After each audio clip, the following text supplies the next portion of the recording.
Water, Sandy. Water. My name is Yuna, and this is my channel where I talk about books. Yeah, this is only the second video, but I was thinking that before I get into things like recommendations or videos where I'm talking about my ratings on books I've read, it might be helpful to give you some context on how I rate books. I think that obviously ratings are very subjective. I do use the 1 to 5 star rating system, which I think is very familiar to most people. I think that's how most people tend to rate books. But I've just seen such a wide variation in what a 3-star book means to one person versus another person. I'll see someone explain their rating system and see that what they consider a 5-star is more like a 4-star for me. I just wanted to give some context on my personal rating system and what I'm thinking about when I'm rating a book before moving along with other videos. So what I'm going to do is explain what I'm thinking about when I rate a book, explain what each star rating means to me, and I'm also going to give examples of books within those star categories. Now, I do use like quarter and half stars, so I do have like 3.5, 3.75. I think I'm going to try to scale it back to only use half stars, but I'm going to pick books that are in the range of like a 3-star. Like it might be more like a 3.25 or whatever, but you get the idea. So when I'm reading a book, I'm thinking about several factors that go into my eventual rating. And those, with the exception of one, which I will talk about, there's no sort of priority order. They all kind of mesh together, and I consider them holistically. But if I wanted to break it down, I would say that I'm thinking about characters, prose, world building, themes, and emotional impact. So I'll briefly go through each of those. So characters. I like well-rounded, believable characters. I don't care if they're unlikable. They can be flawed. That's my preferred character, actually, is a flawed character. But yeah, I need to be able to invest in the characters. Otherwise, the rest is just going to kind of fall away for me. I'm a very character-driven reader. I don't need a book to have a huge plot or a very interesting magic system or new world, but I need to have characters I care about. What's the second thing I said? Did I say prose? I don't know. I'm going to go with prose. My personal preference is for a slightly more lyrical style. I'm just a hoe for stringing words together in a way that sounds pretty and is impactful and makes me feel something. Now, that's not to say that I want flowery writing that has no substance. Obviously, there has to be substance, but that's my general preference. But there are a lot of books that I've rated highly that have a more sparse or straightforward writing style, so that's not a requirement for a high rating. I think that I've already forgotten how I numbered this list. I think the third thing was world building. Yes, world building. I want organic, believable, textured world building. It is such a pet peeve when I get info dumped on. Don't just throw a bunch of history or information in my face and call it world building. That will irritate me. I like to feel like I'm learning about a world as I'm progressing through a story, and I like to feel like there's so much I don't know. Like there's more to the lore, there's more to the history. That's my favorite kind of world building. Number 4, I believe I said, is themes.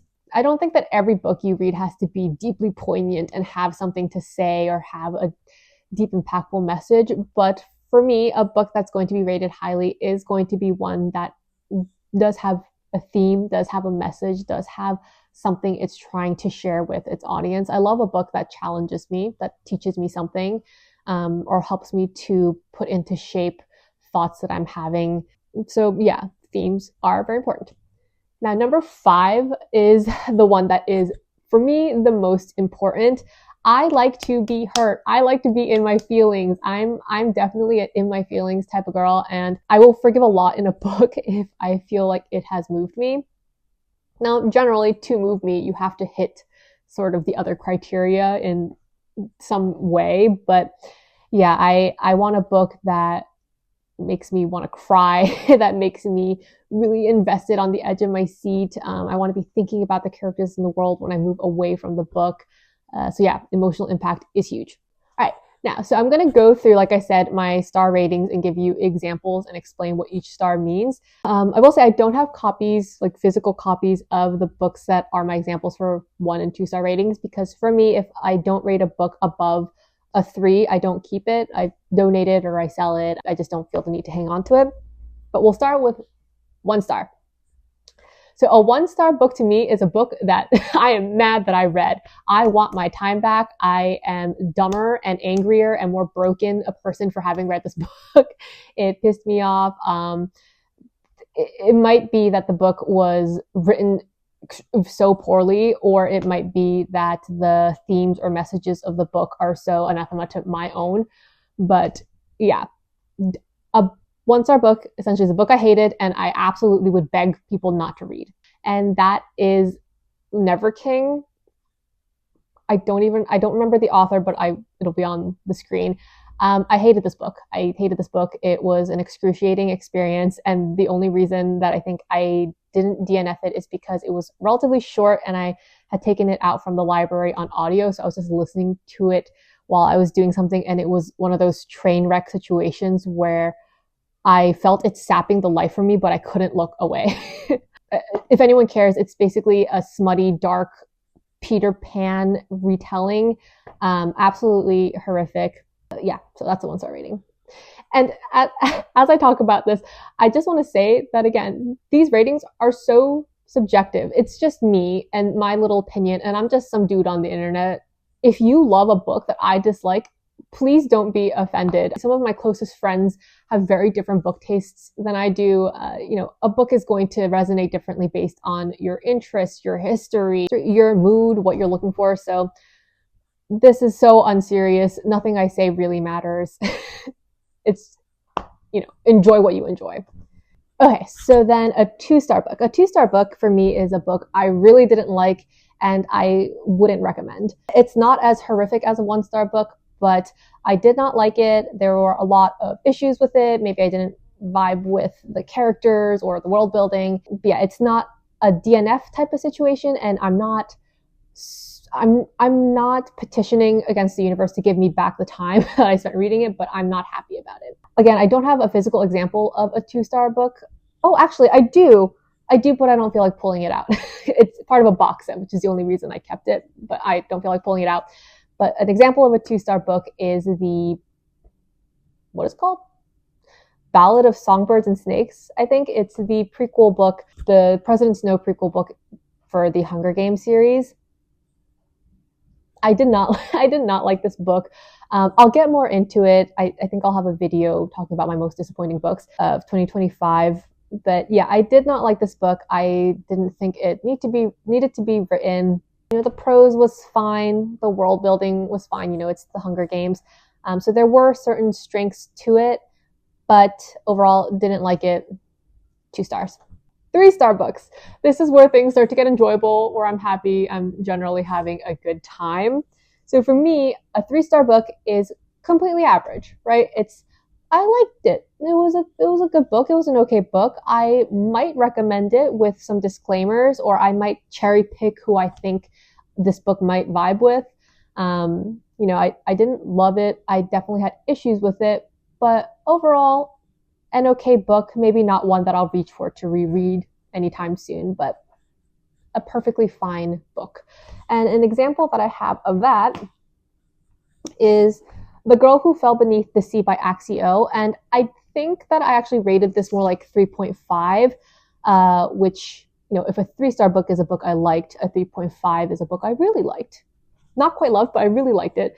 So it's not the perfect representation, but yeah, I thought that this book was lovely. The book itself is a Korean mythology-inspired YA fantasy, and it has Ghibli vibes, it has cute characters, it has generally nice world building, but for me, which I find is true of a lot of YA books, it just didn't have quite the depth or complexity that I look for that bumps a book higher in my rating system. But, you know, I liked it.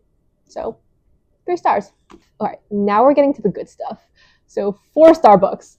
A 4-star book, right? If a 3-star book I like, and a 3.5 star I really like, a 4-star I love. A 4-star book is a book I love and I would absolutely recommend. I had a great time. It was really strong in all my criterias. There may have been some issues, but I love the book. I think it's an excellent book. And generally what keeps a 4-star book from bumping to a 5-star is that emotional impact aspect. It might just not have been something that moved me to tears, but that doesn't mean that it's not a great read. And an example I have of a 4-star book is The Tainted Cup. Wait, hold on. More important. Say hi to my baby. This is Lucy. She is my 16-and-a-half-year-old cat who currently has to wear a cone prison because she's having skin issues and she keeps over grooming. But she is the sweetest, gentlest, most tolerant little nugget, and she's the love of my life. And yeah, I'm glad that now you know that. So, bye, baby. Back on track. Tainted Cup by Robert Jackson Bennett is my example of a 4-star book. I thought this book was so strong and so fun and entertaining. The world building was, you know, sort of eerie and felt very organic. And the characters are so fun. Did I even say what this book is about? Oh, well, it's a Sherlock Holmes meets Attack on Titan sort of murder mystery book with 2 characters. I think that the characters are hilarious. Anna makes me laugh out loud. She's so funny. The mystery was well done. I thought the pacing was great. The prose is more straightforward, I would say, but I definitely enjoyed some of the descriptions and, you know, passages in this book. So no issues with that. A 4-star book, very strong, would recommend, loved it. Now on to the very elusive 5-star read. So I read 204 books in 2025 and I think I've rated only maybe 10, I'm not sure, like less than 15, maybe less than 12 books 5 stars. There are probably some books that I rated like 4.5 that I could bump to 5, but that being said, I'm very stingy with my 5-star reads. Help. Right, if a 4-star read is a book I love and I would recommend, a 5-star read is a book that has changed me, has moved me, now lives within me. It is a book that taught me something or put into words a feeling or experience that I haven't been able to vocalize. It's just something extra, and it's not even a book I would recommend. It's a book that I would beg people to read and that I think is really important. So an example I have of a 5-star read is One Day Everyone Will Have Always Been Against This by Omar El-Akkad. And honestly, just holding this book makes me emotional, genuinely.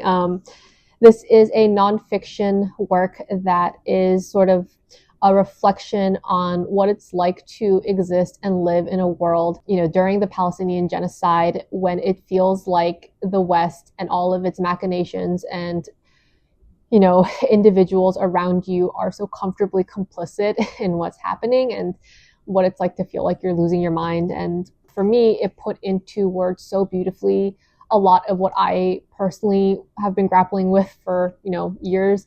I just think it's so powerful, and it's more than entertainment. This is soul-bearing, soul-feeding, and absolutely a 5-star read. It might be in my top 5 books of all time, and I genuinely wish for every single person to read this book, which again, hallmark for me of a 5-star.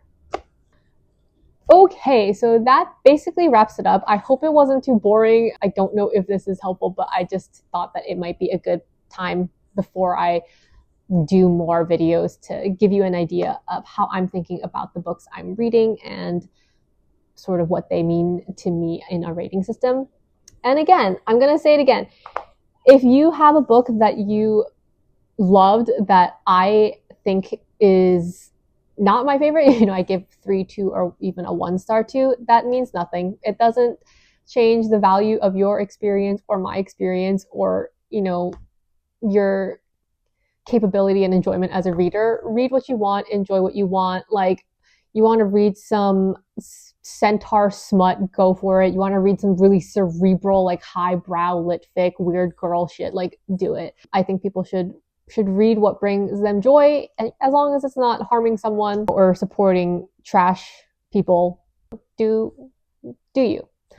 All right, rant over. I hope that was helpful, and I think my next video is going to be my top books of 2025, which, based on the rating system, I think they're all 5 or like 4.5 star books. So yeah, that should be coming soon, and I hope I will see you for that one. All right, bye.